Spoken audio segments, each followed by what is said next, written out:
수원시 의장이고요. 김종욱 표의장입니다.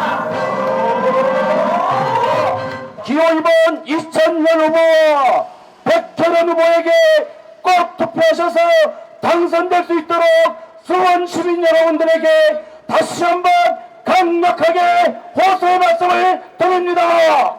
그 다음에 김영진 의원님의 표가 1000표 올라갑니다. 환영해 주셔서 감사하겠습니다. 존경하는 수원 시민 여러분, 박경민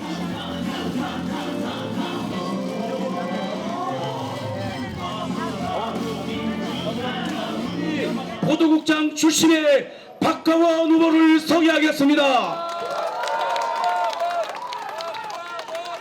수원의 진짜 야당, 수원의 새로운 인물, 수원이 키워낼 김영진 후보를 소개합니다.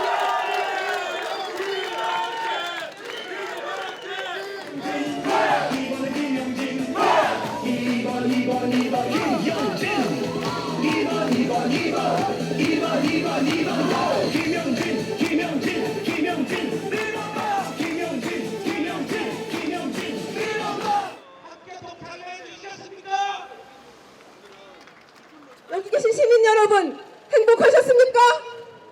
우리는 돌아오는 4월 10일날에 13일날은 기호 2번 김정 후보, 이하경 후보에게 투표하여 주시기 바랍니다. 우리는 경제를 위하여 선분하신 김정일을 이정도 올려드립니다. 모두 다 함께 이정도를 뽑아줘요. 2번 이정도.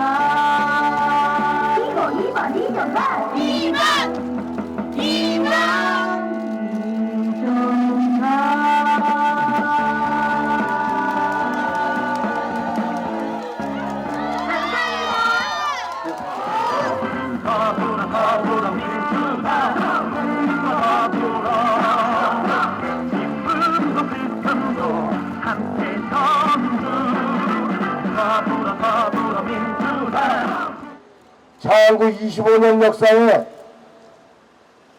영목포 당선시켜준 사람은 저 기호 2번 이찬열이었습니다.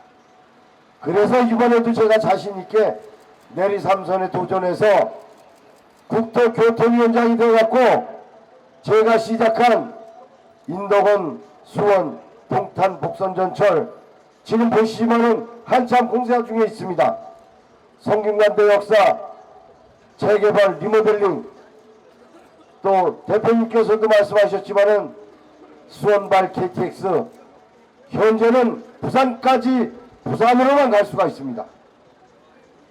서정리에서 지지역으로 직결시키면 이제 수원에서 KTX 타면 부산은 물론 광주, 목포까지 내리지 않고 갈아타지 않고 갈 수 있습니다.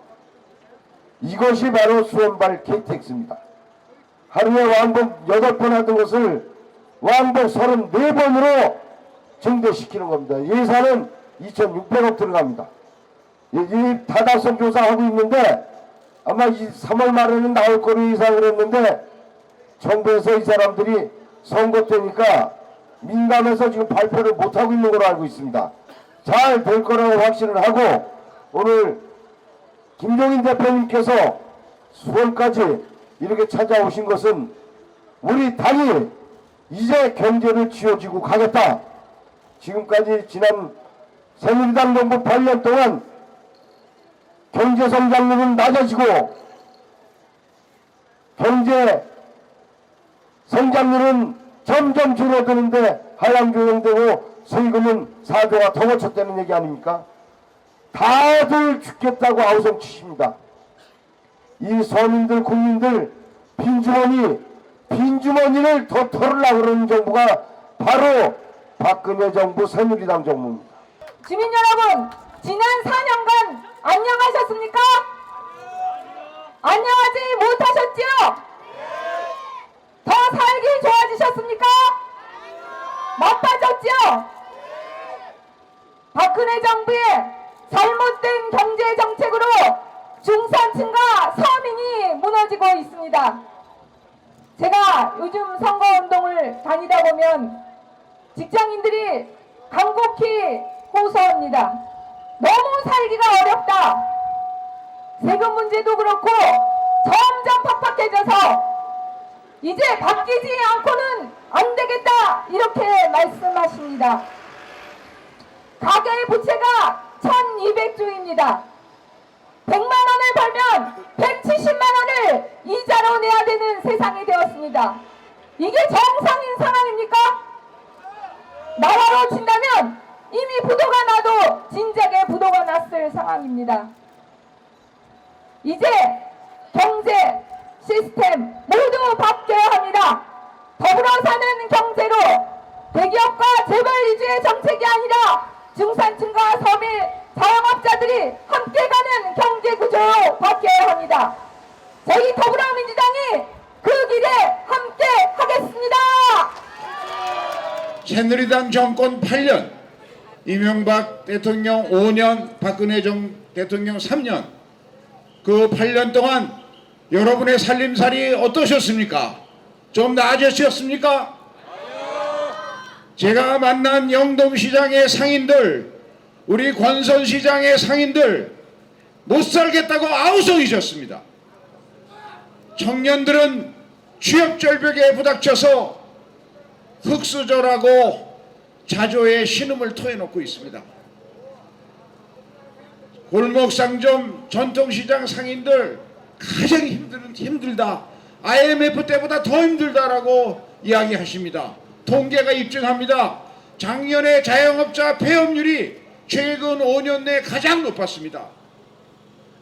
국가부채는 1200조를 넘고 가계부채는 1200조를 넘고 국가부채는 600조를 넘어서서 가계도 국가도 살림살이가 곧 거덜나기 직전입니다.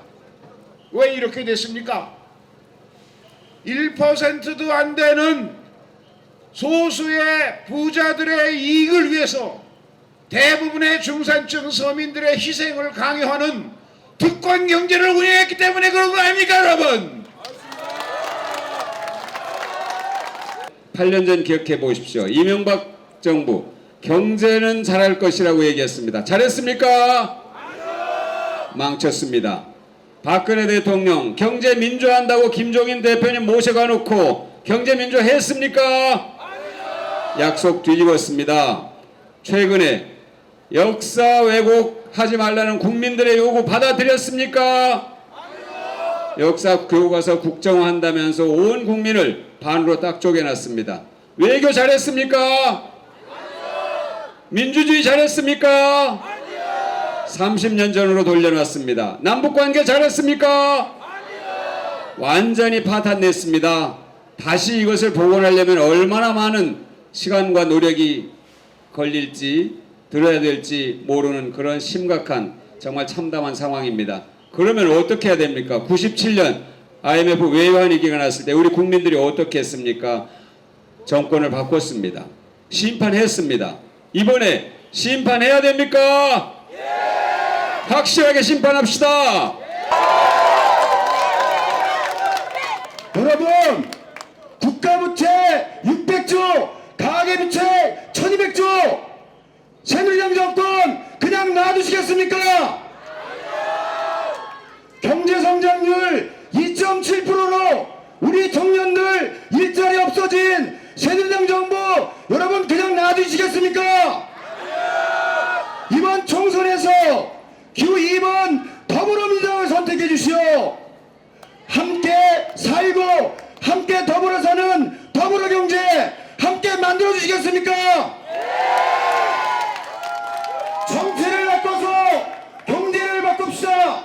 정치를 바꿔서 민생을 살립시다. 정치를 바꿔서 민주주의를 살립시다. 그동안 지난 새누리당 정권 8년 동안 얼마나 장사가 어려워지고 우리 살림살이가 어려워졌습니까? 이제 더불어민주당이 경제민주화의 전문가이신 평생을 경제민주화를 위해서 애써오신 김종인 대표를 모시고 이번 총선에서 꼭 승리해서 모두가 함께 잘 사는 경제, 서민들이 걱정 않고 사는 경제를 이룰 수 있도록 꼭 저 이하경과 김정우 후보를 군포에서 압도적으로 당선될 수 있게 도와주시기를 간곡히 호소합니다. 군포 시민 여러분, 간곡히 호소합니다. 우리 자녀들의 미래를 위해서 더불어민주당의 승리, 김정우 후보와 이하경 저의 승리를 위해서 도와주시기를 간곡히 호소합니다. 야당이 분열되었습니다. 정말 죄송합니다. 제가 우리 야권에, 군포시 갑지구 야권에 단일화를 제안했습니다. 그러나 아직까지 국민의당과 정의당은 대답이 없습니다. 다시 한번 이 자리를 빌어 제안드립니다. 우리 군포를 새누리에게 맡길 수는 없습니다. 우리 군포를 여당에게 다시 맡길 수는 없습니다. 우리 군포에서 야당, 정통야당, 수권야당, 능력있는 야당, 더불어민주당이 승리해야 합니다. 위대한 군포 시민 여러분, 문재인이 영입하고 김종인이 보증하는 김정우에게 군포 시민의 힘을 모아주십시오. 우리 당의 승리를 이끌고 우리 당의 과반 우승을 이끌고 저 3당의 새로운 야권의 분열을 잠재우고 우리 당이 반드시 이번 오늘 SBS 여론조사와 같이 새누리당을 앞지르는 제1당이 되므로써 우리 당의 기체를 올림으로써 이번 경제를 더불어경제당으로 만듦으로써 서민과 중산층을 이끌어 세움으로써 우리는 경제를 세움으로써 우리 당을 이끄는 새로운 경제 더불어경제의 확신인 김종인 대표를 중심으로 우리 당이 승리하고 다음 집권을 위한 조상을 만들겠다는 각오를 보입니다. 여러분,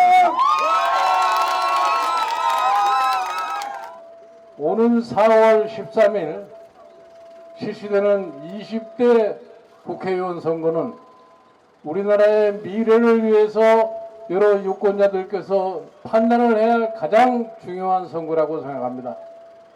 여러분, 매일매일의 생활에 얼마나 고달프십니까? 왜 우리나라의 경제가 이런 모양을 갖다 보이고 있습니까?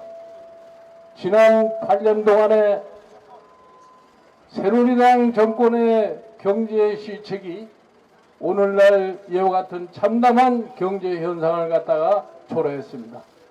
그래서 이번 4월 13일은 지난 8년간의 배신의 경제를 심판하는 날입니다. 우리가 4월 13일 이 배신의 경제를 심판을 함으로써 우리나라 미래의 경제에 희망을 던져줄 것이냐, 그렇지 않을 것 같지만 지금과 같은 정체 상태에 지지분하게 놓여있는 경제를 끌고 가서 우리가 후회를 할 거냐, 우리도 이웃 일본처럼 잃어버린 10년, 잃어버린 20년을 갖다가 되뇌게 하겠습니까? 이래서 여러분들이 이번 4월 13일 총선에서 이 더불어민주당이 경제정당으로, 서민을 위한 정당으로, 수권정당으로 임하고 있다는 사실을 알아주시고 4월 13일 총선에서 반드시 투표로 지난 8년간의 새누리당 정권을 심판해 주시기 바랍니다. 저희 당이 내세운 스로건 문제는 경제다. 이 문제가 되어 있는 경제를 해결하는 방법은 여러분들이 투표로서 결정할 수밖에 없습니다. 여러분의 권력을 한 분 한 분의 권력을 이를 위해서 꼭 행사를 해주시기 바랍니다. 제가 오래전부터 경제민주화를 이 나라에 도입하지 않을 것 같으면 우리나라 경제의 미래가 잘 보이지 않는다고 했습니다. 여러분들 왜 경제민주화를 해야 되는 줄 아십니까? 특정한 경제 권력이 나라 전체를 다스리는 이러한 경제 제도화에서는 경제가 더 이상 발전할 수 없다는 것을 말씀을 드리는 겁니다. 그래서 경제민주화를 함으로 인해서 정치 권력이 경제 권력으로부터 독립이 되어야만이 우리가 중산층을 위한 정책, 서민을 위한 정책, 자영업자를 위한 정책, 소상공인을 위한 정책을 갖다가 수행해 나갈 수가 있습니다. 이래야만이 우리가 모두 더불어 살 수 있는 경제를 구축할 수가 있습니다. 오늘 4월 13일 총선에서 이곳 수원을에서 출마하고 계시는 우리 이찬열 후보, 우리 백혜련 후보를 갖다가 꼭 당선시켜서 국회로 보내주십시오. 여러분들이 그간 잘 아시다시피 이찬열 후보는 지난 7년간 이 수원을 위해서 많은 일을 하신 분입니다. 제가 기억하기로는 우리 이찬열 후보께서 2007년 무산됐던 인덕원과 수원 간 복절 전철 사업 누가 다시 일으켜 세웠나? 이거 이찬열 후보입니다. 이제 2022년이 되면 지하철 개통과 함께 장안의 미래가 새롭게 시작될 것입니다. 하루 왕복이 고작 8원에 불과했던 수원발 KTX 이것을 왕복 34회로 중편시킨 사람이 역시 이찬열 후보입니다. 이찬열 후보가 약속했던 성균관 대학역 재개발 어떻게 되고 있나? 2018년이 되면 새로운 복합 역사로 탄생할 것입니다. 그리고 이번에 또 출마하고 계신 백혜련 후보는 대한민국에서 가장 정의롭고 용기 있는 여성입니다. 검찰에서 일하면서 검찰 권력을 정면으로 비판하고 과감하게 사표를 던지는 일은 아무나 할 수 있는 일이 아닙니다. 검찰의 정치적 중립을 준엄하게 비판했던 정의로운 사람입니다. 이렇게 해서 여러분들께서 이 두 훌륭한 후보를 더불어민주당의 이 수원을 대변하는 대표로 4월 13일 총선에서 절대적인 지지를 보내시면은 이 두 분께서 이 수원을 대변할 뿐이 아니라 우리나라의 미래를 위해서도 많은 일을 할 수 있다고 하는 것을 여러분들에게 약속을 드립니다. 저희 더불어민주당은 앞으로 서민을 위한 정당, 우리는 새누리당처럼 대기업 위주의 경제정책은 절대로 할 수가 없습니다. 왜 못하느냐? 대기업 위주의 경제정책 지난 8년간 해보았습니다마는 아무런 성과를 거두지 못하고 있습니다. 청년 실업은 늘어나고 중산층은 무너지고 서민의 가게는 아픔만 더해가고 있다는 것을 여러분들 아십시오. 이를 해결하기 위하면 경제정당 더불어민주당을 압도적인 다수로 지지함으로써 현재 경제 상황을 극복하고 미래에 희망이 있는 경제를 구축할 수 있도록 우리 이곳에서 후보로 나오신 두 분을 이찬열 후보, 백혜련 후보를 꼭 압도적인 다수로 당선시켜서 국회로 보내주시라는 것을 당부를 드립니다. 감사합니다.